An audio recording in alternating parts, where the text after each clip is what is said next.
স্থিতিশীল বাংলাদেশের আশা বিভিন্ন মুসলিম দেশের। জাতিসংঘের নির্বাচনে সমর্থন। সৌদি থেকে ফিরে পররাষ্ট্রমন্ত্রী পাক আফগান যুদ্ধ বন্ধের চেষ্টা করবে ঢাকা। অভিজাত এলাকা গুলশানে পানির দরে বিলাসবহুল ফ্ল্যাট বরাদ্দ। আওয়ামী লীগ আমলে বিচারক আমলাদের তুষ্ট করতে রাষ্ট্রের ক্ষতি 230 কোটি টাকা। সিন্ডিকেট ধরতে মাঠে দুদক। ব্যবসা পরিচালনার খরচ বেড়ে স্থবির বিনিয়োগ। রাজস্ব আয় ভাটা কমছে কর্মসংস্থানও। অর্থনীতিতে সতর্ক সংকেত দেখছেন বিশ্লেষক। ব্যয় কাঠামো ঢেলে সাজানোর তাগিদ। ইলিশের উৎপাদন বাড়াতে 6 মাস অভয়াশ্রমে 2 মাস মাছ ধরায় নিষেধাজ্ঞা মধ্যরাত থেকে কার্যকর। ঈদের আগে আয় বন্ধে জেলেদের উদ্বেগ। কষ্ট লাঘবে সহায়তার চাল বিতরণ শুরু।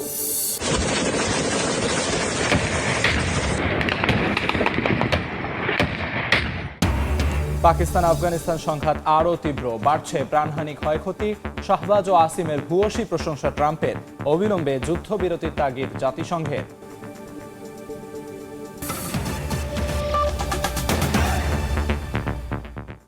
সময় সংবাদের সঙ্গে আছি আমি আমিরুল ইসলাম আলিফ। তারেক রহমানের নেতৃত্বে স্থিতিশীল বাংলাদেশের প্রত্যাশার কথা জানান মুসলিম বিশ্ব নেতারা। শুক্রবার মধ্যরাতে সৌদি আরব থেকে ফিরে শাহজালাল বিমানবন্দরের ব্রিফিংয়ে পররাষ্ট্রমন্ত্রী আরও জানান, জাতিসংঘের নির্বাচনে বাংলাদেশের প্রার্থিতার প্রতি সমর্থন দেওয়ার আশ্বাস দিয়েছে ওআইসিভুক্ত বিভিন্ন দেশ। পাকিস্তান আফগানিস্তান যুদ্ধ নিয়ে বলেন, বন্ধু দেশগুলোকে বুঝিয়ে সংঘাত বন্ধের চেষ্টা করবে বাংলাদেশ। সৌদি আরবের জেদ্দায় ওআইসির ফিলিস্তিন বিষয়ক নির্বাহী সভায় অংশ নিয়ে দেশে ফিরেছেন পররাষ্ট্রমন্ত্রী ডক্টর খলিলুর রহমান ও প্রধানমন্ত্রীর পররাষ্ট্র বিষয়ক উপদেষ্টা হুমায়ুন কবির। শুক্রবার মধ্যরাতে শাহজালাল আন্তর্জাতিক বিমানবন্দরে পৌঁছে সফরের খুঁটিনাটি তুলে ধরেন তারা। জানান, সভার ফাঁকে মালদ্বীপ, পাকিস্তান, তুরস্ক, ফিলিস্তিন ও সৌদি আরবের প্রতিনিধির সঙ্গে আলোচনা হয়েছে। জাতিসংঘের সাধারণ পররাষ্ট্রমন্ত্রী জানান, জাতিসংঘ সাধারণ পরিষদের 81তম অধিবেশনের সভাপতি পদে নির্বাচনে বাংলাদেশের প্রার্থিতার প্রতি সমর্থন দেওয়ার আশ্বাস দিয়েছে ওআইসিভুক্ত বিভিন্ন দেশ।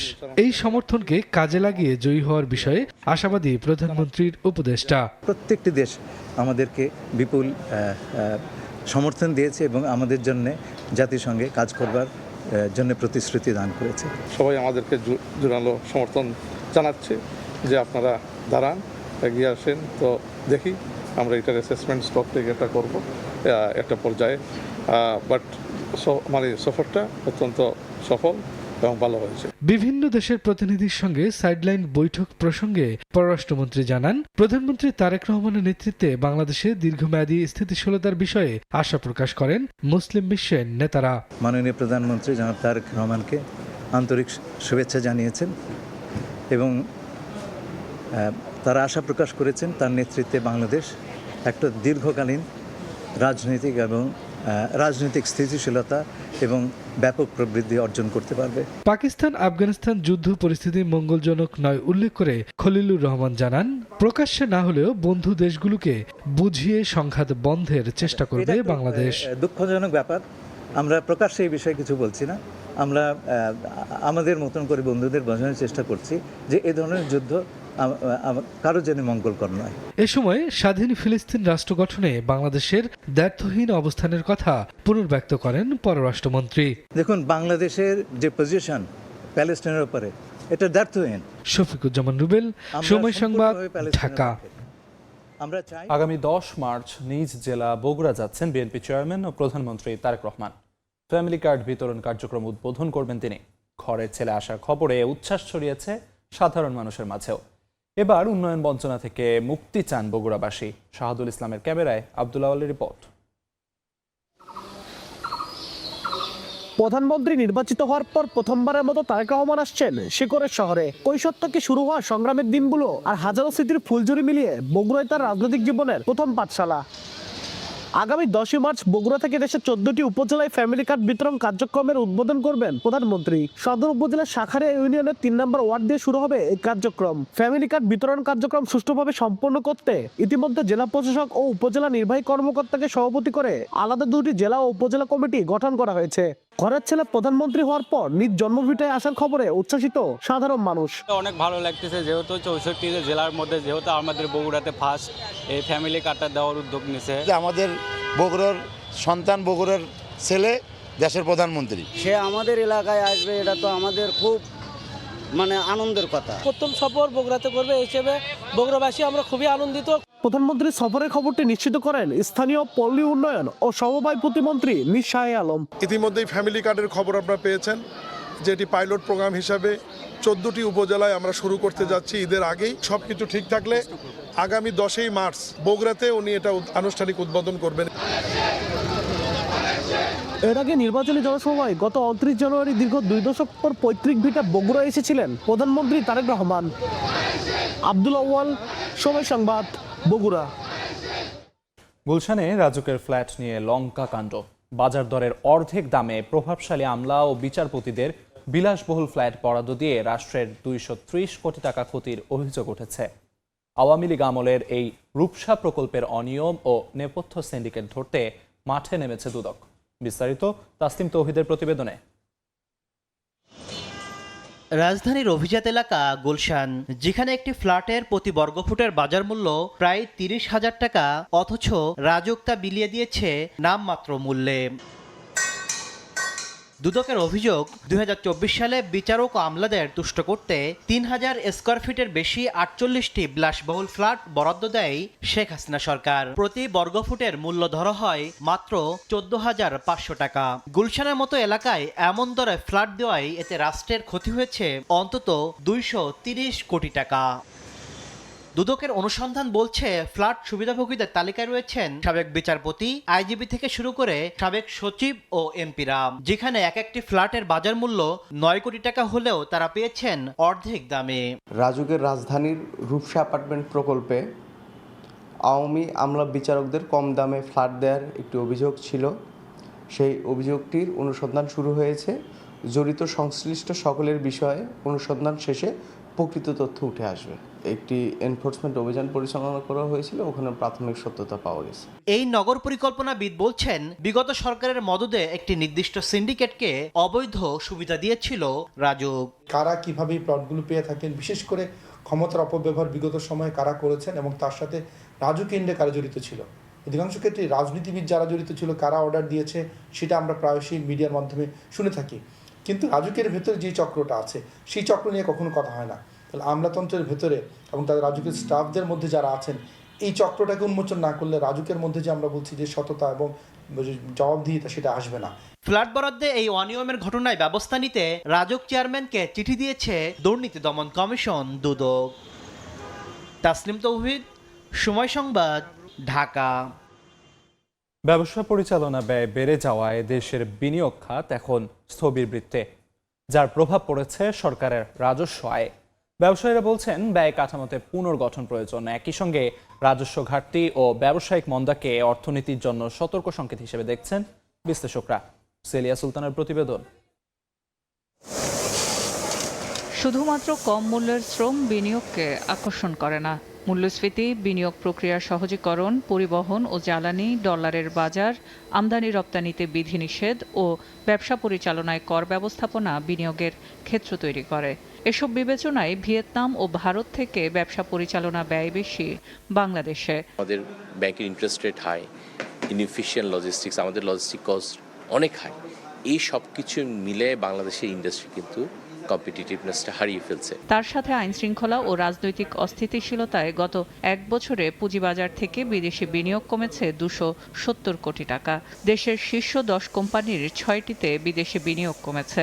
2024-25 অর্থ বছরে বাংলাদেশ ইনভেস্টমেন্ট ডেভেলপমেন্ট অথরিটি বিডায় দেশি বিদেশি বিনিয়োগ প্রস্তাব নিবন্ধন কমেছে 58%। এক বছরে বন্ধ হয়েছে 182 পোশাক কারখানা। ব্যয় নির্বাহ করতে না পেরে সব খাত মিলিয়ে এ সংখ্যা আরও বেশি, যার প্রভাব 3 বার সময় বাড়িয়েও লক্ষ্যমাত্রা পূরণ করতে পারেনি রাজস্ব খাত। কিন্তু বিনিয়োগকারীরা এখন বাড়তি সতর্ক অবস্থায়। তাদের মতে ব্যয় কাঠামোতে পুনর্গঠন প্রয়োজন। এটা আমার লক্ষ্য, তুমি কি লক্ষ্য পর্যন্ত উৎপাদন করতে পারবা কিনা, সেই লক্ষ্য অনুযায়ী আমাকে ট্যাক্স দিতে পারবা কিনা। It has to be vice versa relationship. আপনাকে দিতে কোনো অসুবিধা নেই, সরকারকে দিতে আমার কোনো অসুবিধা, কিন্তু সরকারকে আমাকে ওই সুযোগটা করে দিতে হবে যাতে আমি 40% ট্যাক্সটা দিতে পারি। রাজস্ব ঘাটতি ও ব্যবসায়িক মন্দা দুটো মিলে জটিল পরিস্থিতিতে পড়তে যাচ্ছে নতুন সরকার।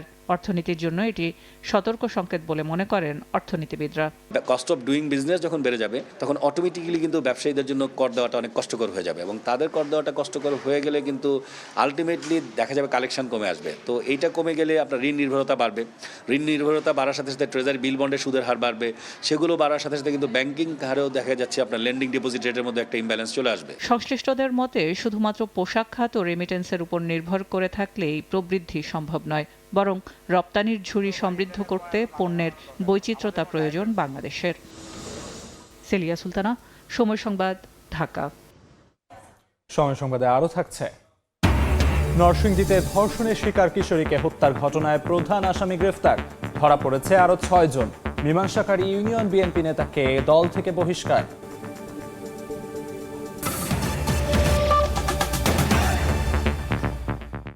পাকিস্তান আফগানিস্তান সংঘাত আরও তীব্র হয়ে উঠছে। আফগানিস্তানের বিভিন্ন শহরে পাকিস্তানের হামলায় অন্তত 297 জন নিহত হয়েছেন। এছাড়া 89টি সেনা চৌকি সহ 135টি ট্যাঙ্ক ও সাঁজোয়া যান ধ্বংসের দাবি করেছে ইসলামাবাদ। আফগানিস্তানের হামলায় প্রাণহানি ও ক্ষয়ক্ষতি বাড়ছে পাকিস্তানেও। স্থানীয় সময় শুক্রবার আফগানিস্তানে অপারেশন গজব-লিল হক নামে সামরিক অভিযান চালায় পাকিস্তান। এরপর থেকেই উত্তেজনা ছড়িয়ে পড়ে দুই দেশে। হামলায় বহু তালেবান সদস্য হতাহতের দাবি করেছে ইসলামাবাদ, বলছে ধ্বংস করা হয়েছে বহু সেনা চৌকি, ট্যাঙ্ক ও সাঁজোয়া যান। আফগানিস্তানকে হুঁশিয়ার করে পাকিস্তানের প্রধানমন্ত্রী শাহবাজ শরীফ বলেন, তালেবান সরকারের যে কোনো অপতৎপরতায় জিরো টলারেন্স নীতি মেনে চলবে ইসলামাবাদ। ফিল্ড মার্শাল আসিম মুনিরের নেতৃত্বে পাকিস্তানি সশস্ত্র বাহিনী সবসময় দেশ রক্ষায় প্রস্তুত। পাকিস্তান জানে কিভাবে যে কোনো আগ্রাসনের বিরুদ্ধে নিজেকে রক্ষা করতে হয়। অন্যদিকে পাকিস্তানকে আরও শক্তিশালী ও কার্যকর জবাবের হুঁশিয়ারি দিয়েছেন আফগান সেনাপ্রধান। আফগানিস্তানের বিরুদ্ধে যুদ্ধে শাহবাজ শরীফ ও আসিম মুনিরের ভূমিকার ভূয়সী প্রশংসা করে মার্কিন প্রেসিডেন্ট ডোনাল্ড ট্রাম্প বলেন, অসাধারণ ভালো করছে পাকিস্তান। অন্যদিকে প্রতিবেশী দুই দেশকে সংযত থাকার আহ্বান জানিয়েছে ইরান। অবিলম্বে যুদ্ধবিরতি কার্যকরের তাগিদ দিয়েছে জাতিসংঘ। আফগানিস্তানের সঙ্গে চলমান যুদ্ধাবস্থার মধ্যে নিরাপত্তা শঙ্কায় পাকিস্তান জুড়ে সব ধরনের ড্রোন উড়ানোয় নিষেধাজ্ঞা দিয়েছে দেশটির কেন্দ্রীয় সরকার। বরকতুল্লাহ, সময় সংবাদ।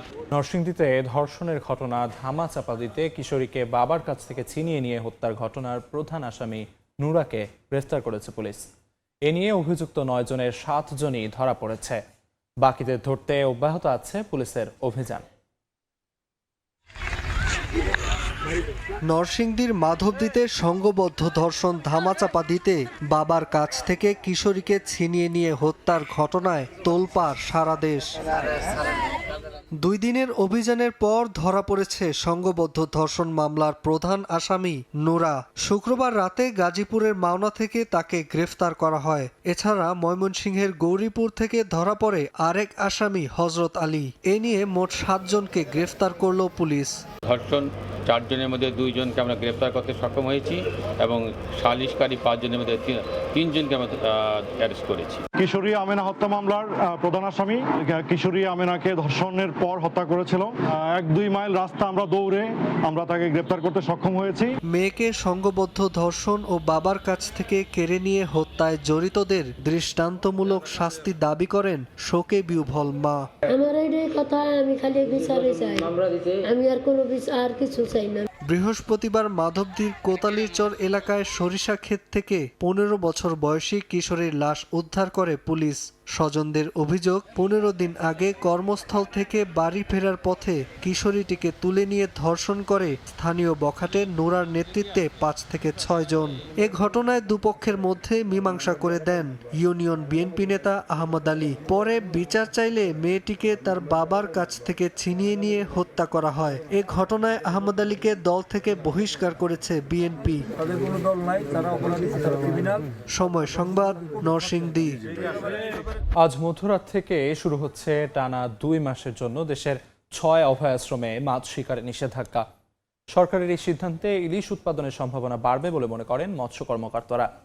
ইতোমধ্যেই জেলেদের কষ্ট কিছুটা লাঘবে সরকারের খাদ্য সহায়তার চাল বিতরণ শুরু হয়েছে। এরপরও রোজা ঈদ সামনে রেখে আয় বন্ধের শঙ্কায় জেলে পরিবার।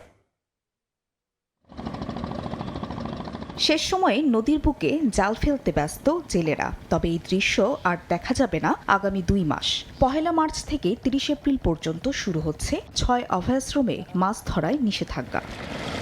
পটুয়াখালী তেঁতুলিয়া নদীসহ বিভিন্ন নদ নদী থেকে এরই মধ্যে জাল ও নৌকা নিয়ে তীরে ফিরতে শুরু করেছেন জেলেরা। তবে রোজার মাসে আয় বন্ধ হয়ে যাওয়ার শঙ্কায় তারা। এই টাইমে তো অবরোধ দিয়ে থাকে, তাহলে আর কেমনে মানুষ চলবে? যে চাল দেয় সরকার ওতে 2-4 দিনের বেশি যায় না। সরকারি নিষেধাজ্ঞা অমান্য করে মাছ ধরলে জাল জব্দ, জেল জরিমানা সহ কঠোর ব্যবস্থা নেওয়া হবে বলে জানান প্রশাসনের শীর্ষ কর্মকর্তা। যারা আইন মেনে চলবে না তাদের বিরুদ্ধে সকল আইন শৃঙ্খলা বাহিনীর সহযোগিতা নিয়ে অভিযান পরিচালনা করব এবং মোবাইল কোর্ট পরিচালনা করব। নিষেধাজ্ঞা সফল করতে চাঁদপুরের পদ্মা ও মেঘনার জেলেরাও মাছ ধরা থেকে বিরত রয়েছে। তবে আয়ের পথ বন্ধ থাকায় পরিবারের সদস্যদের নিয়ে কষ্টে দিন কাটছে তাদের।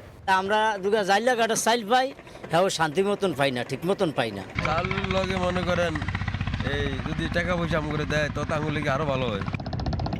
যদিও নিবন্ধিত জেলেদের জন্য 40 কেজি করে চাল বিতরণ করা হবে বলে জানান জেলা মৎস্য কর্মকর্তা। সরকারি যে প্রণোদনা 4 মাস প্রতি মাসে 40 কেজি চাল ওটা তো চলমান থাকবে। অভয়াশ্রমে সব ধরনের মাছ ধরা বন্ধ ঘোষণার পাশাপাশি জাটকা ক্রয় বিক্রয়, মজুত ও পরিবহনও নিষিদ্ধ করেছে সরকার। ফাহরিয়া ফারজানা, সময় সংবাদ। ঝিনাইদহে জেলা প্রশাসক সহ সরকারি সব দফতরের প্রধানদের সঙ্গে মতবিনিময় শেষে কথা বলছেন আইন, বিচার ও সংসদ বিষয়ক মন্ত্রী মোহাম্মদ আসাদুজ্জামান। সরাসরি চলে যাচ্ছি সেখানে। প্লেস করব বিল আকারে প্রথম অধিবেশনের প্রথম দিনে 133টা অধ্যাদেশ আছে, 133টা প্লেস হবে। স্যার, আমার একটা বিষয় জানার ছিল, সেটি হচ্ছে আমরা জানি যে আপনি যখন অ্যাটর্নি জেনারেল ছিলেন ওই সময় মাগুরার আসিয়া ধর্ষণ এবং হত্যাকাণ্ডের একটি চাঞ্চল্যকর ঘটনা ছিল, যেটি আপনার পদক্ষেপের কারণে কিন্তু সবচেয়ে দ্রুত সময় সেটি একটি বিচার হয়েছে। আমরা জানি যে নরসিংদীতে একটি গণধর্ষণের ঘটনা ঘটেছে। আমার প্রশ্নে আমি জানতে চাচ্ছি প্রশ্নটা, এবং ঝিনাইদহের সর্বশেষ কালীগঞ্জে একটা শিশু 4.5 বছর বয়সের একটি শিশু, তাকেও ধর্ষণের পরে হত্যা করা হয়েছে। এখন সামাজিক যোগাযোগ মাধ্যমে আমরা যেটা দেখছি যে বলা হচ্ছে যে পুলিশ হয়তো গ্রেফতার করে দেয়, আইনে তারা জামিন পায় এবং এটা একটা দীর্ঘসূত্রিতা থাকে। কাইন্ডলি এই ধরনের সেন্সিটিভ বিষয়গুলো আপনি নতুন আইনমন্ত্রী, আপনার উপর অনেক আশা মানুষের, আমরা আসিয়ার মতো কোনো পদক্ষেপ অ্যাটর্নি জেনারেল থাকা অবস্থায় যতটা তৎপর ছিলাম এখানে তার থেকে 1 ডিগ্রি বেশি হলেও তৎপরতা দেখতে পাবো। আপনার কোনো বার্তা থাকবে কিনা? আমার বার্তা, এ ধরনের অপরাধ যেই করে থাকুক এবং তাদেরকে যদি কেউ শেল্টার দিতে আসে তাদেরকে সহ শিকড় উপরে ফেলা হবে। মাননীয় মন্ত্রী মহোদয়, জেলাবাসীর দীর্ঘদিন দাবি কৃষি বিশ্ববিদ্যালয়, মেডিকেল কলেজ এবং রেল লাইন, এই বিষয়ে শেষ বার্তাটা কি? এটা আমাদের জেলা প্রশাসক সাহেব উনি আমাদেরকে জানিয়েছেন কি অবস্থা আছে। আমরা খোঁজ খবর নিয়ে যত দ্রুত সম্ভব যে পদক্ষেপ নিলে এগুলো সম্ভব হবে সেটা আমরা। একটা বিষয় আছে আমাদের। সরাসরি যুক্ত ছিলাম ঝিনাইদহে। আইনমন্ত্রীর বক্তব্যের বাকি অংশ দেখতে ভিজিট করুন সময় টিভির ফেসবুক পেজে। সময় সংবাদে আরো থাকছে। আমরা যখন ফ্লাইট বুকিং দিতে যাই তখন কিন্তু আমরা সিট পাই না। এটাকে কার সাজিয়ে এটাকে লোকসান দেখানো হচ্ছে। কাল থেকে সিলেট ম্যানচেস্টার রুটে ফ্লাইট চলাচল সাময়িক বন্ধ। বিমানে লোকসানের যুক্তি মানতে নারাজ প্রবাসীরা। চালু না রাখলে রেমিটেন্স বন্ধের হুঁশিয়ারি। ঈদে বাড়ি ফেরা মানুষের যাত্রা সহজ করতে সৈয়দপুর রেলওয়ে কারখানায় অতিরিক্ত 100টি কোচের সংস্কার কাজ শুরু হয়েছে। এই মুহূর্তে সৈয়দপুর রেলওয়ে কারখানায় আছেন সহকর্মী শাকির হোসেন বাদল। সরাসরি যাচ্ছি তার কাছে।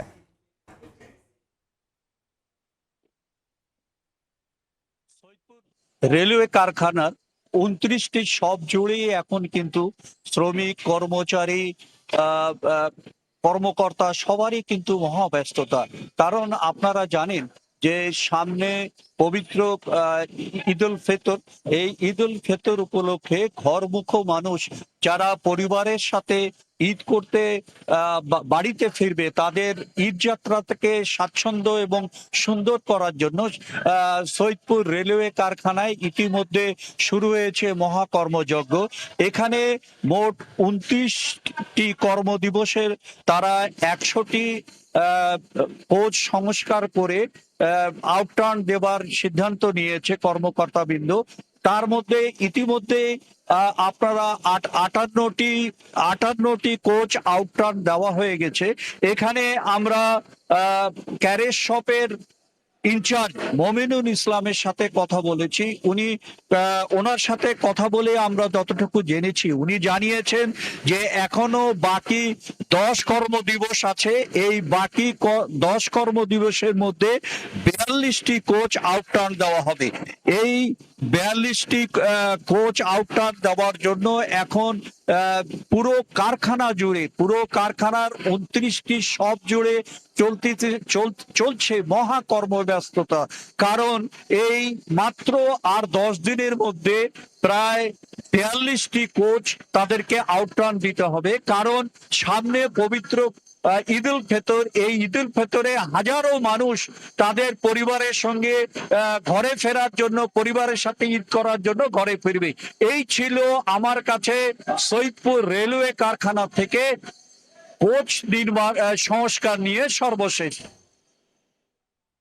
সরাসরি যুক্ত ছিলাম সৈয়দপুর রেলওয়ে কারখানায়। দেখছেন সময় সংবাদ, সঙ্গেই থাকুন। দেখছেন সময় সংবাদ। আর্থিক ক্ষতির কারণ দেখিয়ে কাল থেকে সিলেট ম্যানচেস্টার রুটে সরাসরি ফ্লাইট চলাচল সাময়িক স্থগিতের ঘোষণা দিয়েছে বিমান বাংলাদেশ এয়ারলাইন্স। তবে প্রবাসীদের অভিযোগ, লাভজনক হলেও লোকসান দেখানো হচ্ছে। এমন অভিযোগ করে প্রবাসীরা বলছেন, ফ্লাইট চালু না রাখলে রেমিটেন্স পাঠানো বন্ধ করে দেওয়া হবে। সিলেট ম্যানচেস্টার রুট চালু রাখতে সংশ্লিষ্টদের সঙ্গে আলোচনার কথা জানিয়েছেন প্রবাসী কল্যাণ ও বৈদেশিক কর্মসংস্থান মন্ত্রী। অপু বণিকের রিপোর্টে বিস্তারিত ছবি তুলেছেন নওশাদ আহমেদ চৌধুরী। সিলেটকে বলা হয় দ্বিতীয় লন্ডন। প্রবাসীদের শ্রম ও অর্থনৈতিক অবদানে গড়ে ওঠা এই জনপদের সঙ্গে ব্রিটেনের সম্পর্ক শুধু আর্থিক নয়, রাজনীতি, সংস্কৃতি ও সামাজিক বন্ধনে গভীরভাবে জড়িয়ে আছে যুগের পর যুগ ধরে। এমন প্রেক্ষাপটে 2020 সাল থেকে সিলেট ম্যানচেস্টার রুটে সরাসরি 3টি ফ্লাইট চালু করা হয়। পরবর্তীতে লোকসানের কারণ দেখিয়ে বন্ধ করে দেওয়া হয় একটি ফ্লাইট। গেল কয়েক বছরে একাধিকবার সিলেট ম্যানচেস্টার রুট বন্ধের চিন্তা করলেও প্রবাসীদের চাপের মুখে সে সিদ্ধান্ত থেকে সরে আসে কর্তৃপক্ষ। তবে এবার রুট পরিচালনায় নানা খাতে লোকসানের কথা উল্লেখ করে 1 মার্চ থেকে সাময়িক স্থগিতের ঘোষণা দেয় বিমান বাংলাদেশ এয়ারলাইন্স। খালি টিকেটটা হিসাব করলে তো হবে না, আমার অপারেটিং কস্ট আসবে, ল্যান্ডিং চার্জ আসবে, আমার কেবিন ক্রু আছে, হিডেন অনেক কি আছে। একটা লসের কারণে আপাতত এই সিদ্ধান্তটা নেওয়া হয়েছে। 14টা এয়ারক্রাফট আসতেছে, আর লন্ডন ফ্লাইট তো অল্টারনেটিভ তো আছেই। প্রবাসীদের অভিযোগ, সঠিক ব্যবস্থাপনার অভাবেই জনপ্রিয় ও লাভজনক হয়ে ওঠা রুটটিকে লোকসানের মুখে দেখানো হচ্ছে। ফ্লাইট চালু না রাখলে রেমিটেন্স বন্ধের হুঁশিয়ারি সহ প্রয়োজনে নিজস্ব বিমান পরিচালনার কথাও ভাবছেন তারা। এরই মাঝে ফ্লাইট চালু রাখার দাবিতে বিমান অফিস ঘেরাও সহ বিভিন্ন কর্মসূচি হয়েছে। সিদ্ধান্ত পুনর্বিবেচনার দাবি জানিয়েছেন প্রবাসীরা। আমরা যখন ফ্লাইট বুকিং দিতে যাই তখন কিন্তু আমরা সিট পাই না, সুতরাং এটি অলাভজনক হয় কিভাবে সেটি আমাদের বোধগম্য হচ্ছে না। হজের অজুহাতে একটি কুচক্রী মহল সিলেটের এই ফ্লাইট বন্ধ করার পায়তারা নিচ্ছে। বিমানের ভিতরে একটা চক্র এটাকে কার সাজিয়ে এটাকে লোকসান দেখানো হচ্ছে। জেলা প্রশাসন বলছে, সিলেট ম্যানচেস্টার রুটে ফ্লাইট চালু রাখার বিষয়ে সংশ্লিষ্টদের সঙ্গে আলোচনা করা হবে। লসটাকে মিনিমাইজ করা যায় তাহলে হয়তো আমি মনে করি যে এটা চালু রাখা সম্ভব। সিলেট টু ম্যানচেস্টার এটা চালু থাকে তাহলে এই এলাকার যারা প্রবাসী আছেন, বিশেষ করে ম্যানচেস্টার থাকেন, আমাদের সিলেটের লোকজন, তাদের জন্য খুবই সুবিধা হয়। এদিকে সমস্যা সমাধানে স্থানীয় সংসদ সদস্যের সঙ্গে বৈঠক করা হবে বলে জানান প্রবাসী কল্যাণ ও বৈদেশিক কর্মসংস্থান মন্ত্রী আরিফুল হক চৌধুরী। মন্ত্রণালয়ের সঙ্গে বৈঠক হয়েছে। প্রবাসের যে সকল লোকজন এখানে আসা যাওয়া করে তাদের সেবার মান বাড়ানোর জন্য, তাদের যে ব্যাগেজ কমপ্লেন, তাদের নানাবিধ সমস্যা, এটা আমরা এখানে শুরু করি। চলতি ফেব্রুয়ারি পর্যন্ত প্রতি সপ্তাহে সিলেট ম্যানচেস্টার রুটে 2টি এবং সিলেট হিথ্রো রুটে সরাসরি 4টি ফ্লাইট পরিচালনা করেছে বাংলাদেশ বিমান এয়ারলাইন্স। অপু বণিক, সময় সংবাদ, সিলেট। খুলনার দিঘলিয়ায় দুর্বৃত্তদের হামলায় সেনহাটি ইউনিয়ন যুব দলের সিনিয়র যুগ্ম আহ্বায়ক খান মুরাদ নিহত হয়েছেন। এলাকায় আধিপত্য বিস্তারকে কেন্দ্র করে বিরোধে এই ঘটনা ঘটতে পারে বলে ধারণা পুলিশের। শুক্রবার সন্ধ্যায় সেনহাটির বক্সিবাড়ি কবরস্থানের সামনে অবস্থান করছিলেন মুরাদ। হঠাৎ সেখানে তার ওপর হামলা চালায় 10 থেকে 15 জন। আত্মরক্ষায় মুরাদ একটি দোকানে আশ্রয় নেন। সেই দোকানের তালা ভেঙে মুরাদকে বের করে সন্ত্রাসীরা। পায়ের রক কেটে দিয়ে পালিয়ে যায় তারা। গুরুতর আহত মুরাদকে উদ্ধার করে প্রথমে উপজেলা স্বাস্থ্য কমপ্লেক্সে নিয়ে যান স্বজনেরা। অবস্থার অবনতি হলে নেওয়া হয় খুলনা মেডিকেলে। সেখানে চিকিৎসক তাকে মৃত ঘোষণা করেন।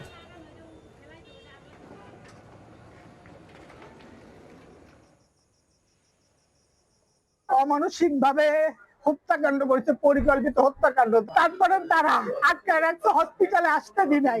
এটা একটা পরিকল্পিত হত্যাকাণ্ড, এটা কোনো অনাকাঙ্ক্ষিত ঘটনা না, অ্যাক্সিডেন্ট ঘটনা না। সময় সংবাদ। জনশক্তি রফতানিতে অত্যন্ত সম্ভাবনাময় হলেও ব্রাজিলে বাংলাদেশি কর্মী রয়েছেন মাত্র 5,500। চাহিদা থাকলেও সরাসরি জনবল পাঠাতে তেমন কোনো উদ্যোগ নেই। দেশটিতে প্রশিক্ষিত কর্মী পাঠানো গেলে বিপুল রেমিটেন্স অর্জন সম্ভব বলে মনে করেন ব্যবসায়ীরা। এক্ষেত্রে রিক্রুটিং এজেন্সি ও সরকারের দায়বদ্ধতাকে সর্বোচ্চ গুরুত্ব দেওয়ার পরামর্শ অভিবাসী বিশেষজ্ঞদের। ব্রাজিল থেকে ফিরে প্রসূন আশিসের প্রতিবেদন। পাহাড়, সমুদ্র আর জলাভূমির এক অপরূপ সৌন্দর্যের দেশ ব্রাজিল। বাংলাদেশের তুলনায় প্রায় 57 গুণ বড় হলেও জনসংখ্যা 21 কোটির মতো। ব্রাজিলে ব্যবসা বাণিজ্য, শিল্প, কৃষি, পর্যটন আর অবকাঠামো নির্মাণ সহ বিভিন্ন খাতে রয়েছে জনশক্তির বিপুল চাহিদা। বাংলাদেশের প্রধান শ্রমবাজার যখন সংকুচিত হয়ে পড়েছে, তখন ব্রাজিল হতে পারে সম্ভাবনাময় শ্রমবাজার। কিংবদন্তি ফুটবলার পেলের দেশে সরাসরি জনশক্তি রপ্তানিতে তেমন উদ্যোগ না থাকলেও সাও পাওলোতে বসবাস করছেন উল্লেখযোগ্য সংখ্যক বাংলাদেশি, যারা মূলত পোশাক ব্যবসা ও বস্ত্র খাতে জড়িত।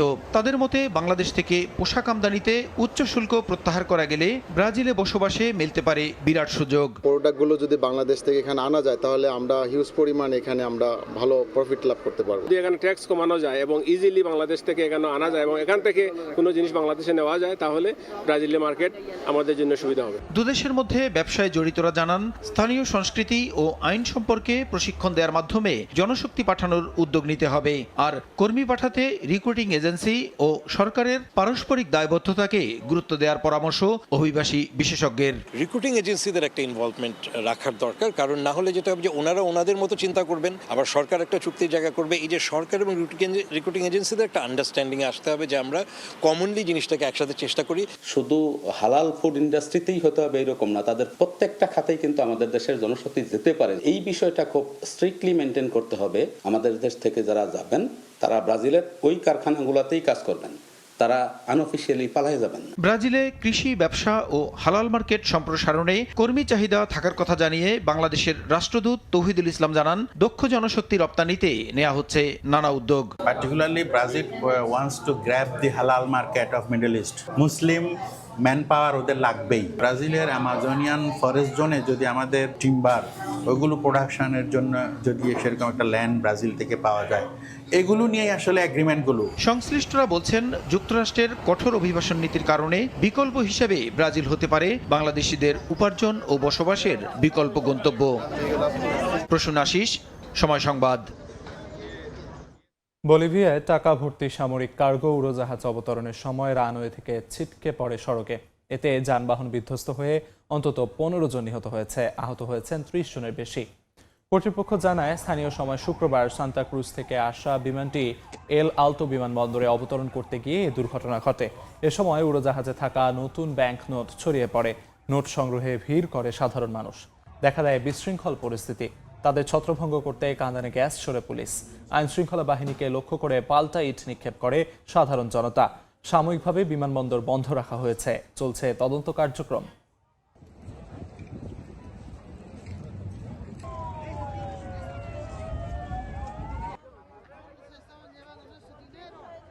দেখছেন সময় সংবাদ। নিউজিল্যান্ডের হারের সুবাদে পাওয়ার সুযোগ কাজে লাগাতে মাঠে নামবে পাকিস্তান। ক্যান্ডিতে তাদের প্রতিপক্ষ শ্রীলঙ্কা। ম্যাচ শুরু হবে সন্ধ্যা 7:30টায়। টি-20 বিশ্বকাপের সুপার 8-এর গ্রুপ 2-তে 1 পয়েন্ট নিয়ে টেবিলের 3-এ আছে পাকিস্তান।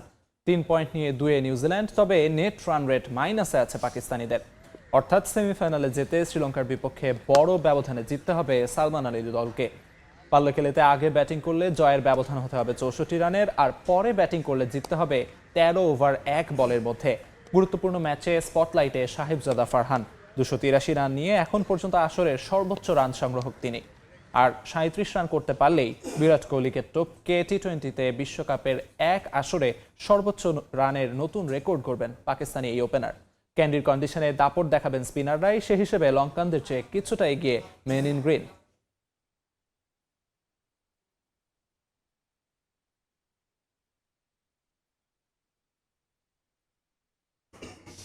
এ পর্যায়ে শীর্ষ সংবাদগুলো জানিয়ে দিচ্ছি আরেকবার। স্থিতিশীল বাংলাদেশের আশা বিভিন্ন মুসলিম দেশের জাতিসংঘের নির্বাচনে সমর্থন। সৌদি থেকে ফিরে পররাষ্ট্রমন্ত্রী পাক আফগান যুদ্ধ বন্ধের চেষ্টা করবে ঢাকা। অভিজাত এলাকা গুলশানে পানির দরে বিলাসবহুল ফ্ল্যাট বরাদ্দ। আওয়ামী লীগ আমলে বিচারক আমলাদের তুষ্ট করতে রাষ্ট্রের ক্ষতি 230 কোটি টাকা। সিন্ডিকেট ধরতে মাঠে দুদক।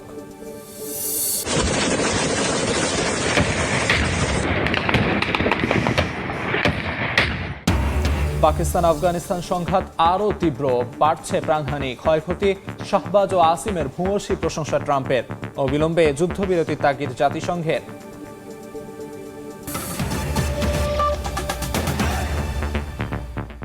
এই ছিল সকাল 10টার সময় সংবাদে। এরপর দেখবেন এ সময়ের বাণিজ্য, সঙ্গে থাকবেন মালিহা সোহরাওয়ার্দী। ধন্যবাদ আলিফ। এ সময়ের বাণিজ্য নিয়ে আসছে কিছুক্ষণ পর, সঙ্গে থাকুন সময়ের।